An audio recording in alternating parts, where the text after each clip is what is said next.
ये खड़ी है महारानी शीशे के आगे सजती। मैं तुझे ना पूरे घर में ढूंढ रही हूँ। जिसके लिए श्रृंगार करिए ना उसे ना तू कब की छोड़ाई। मत कर ऐसे श्रृंगार। अब ऐसे क्या देख रही है, झाड़ू पोछा कर ले।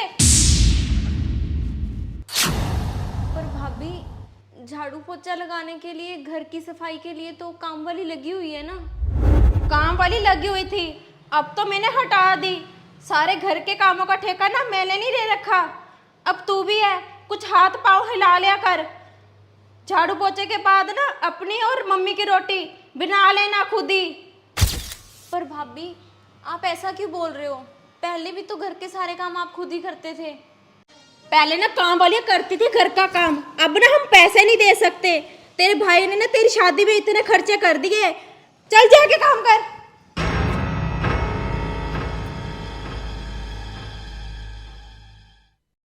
लेडीज़ की सुंदरता ना बालों के ऊपर निर्भर करती है।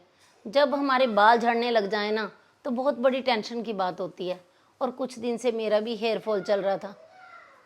मैं नहा के निकली तो बाथरूम में बाल, सो के उठी तो बेड के ऊपर बाल, कॉम किया तो हाथों के अंदर इतने बाल आ जाते थे।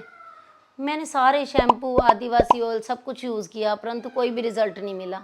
रिज़ल्ट मिलता भी कैसे, क्योंकि जो मेरा हेयर फॉल चल रहा था ना वो न्यूट्रिशन की कमी से था।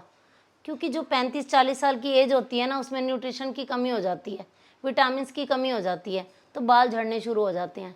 तो फिर मुझे मिला हेयर कंटेंट। इसके अंदर ऐसे विटामिन और न्यूट्रिशन थे ना जो हमें खाने से नहीं मिल पाते। तो मुझे बहुत ही अच्छा इसका रिज़ल्ट मिला।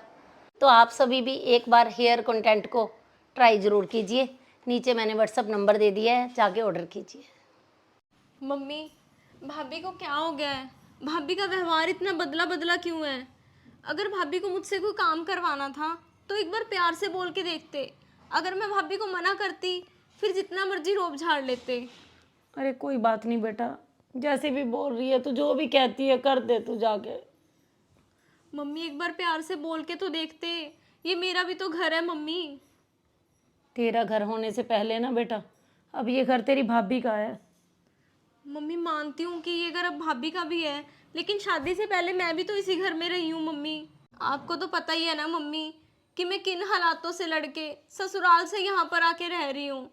ससुराल वाले बोल देते हैं कि ये तो पराए घर से आई है, इस घर पे इसका कोई हक नहीं। और मायके वाले एक बार शादी कर दी तो ससुराल ही तेरा अपना घर है, यहाँ से तो पराई होगी। तो मम्मी, मैं जाऊँ कहाँ? मेरा अपना घर कौन सा है, मायका या ससुराल? बताओ मम्मी, बताओ। आपने मेरे लिए किया ही क्या है मम्मी?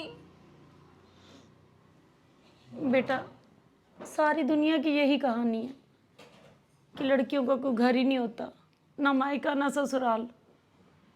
पर तेरा जो क्वेश्चन है ना कि मेरे लिए माँ आपने किया क्या है, तो एक बात बता दूँ बेटा, मैंने तुझे शिक्षा दी है, तुझे इतना पढ़ाया लिखाया है कि तू अपने पैरों पे खड़ी हो सकती है।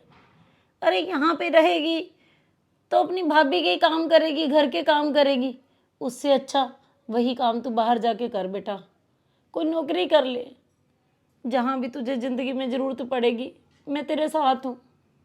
अरे बहुत सारी लड़कियाँ ऐसी हताश हो जाती हैं जब उनका कोई ससुराल अच्छा नहीं मिलता, मायके आती हैं तो मायके में भाभियाँ आ चुकी होती हैं और वो घर भाभियों का बन जाता है बेटा।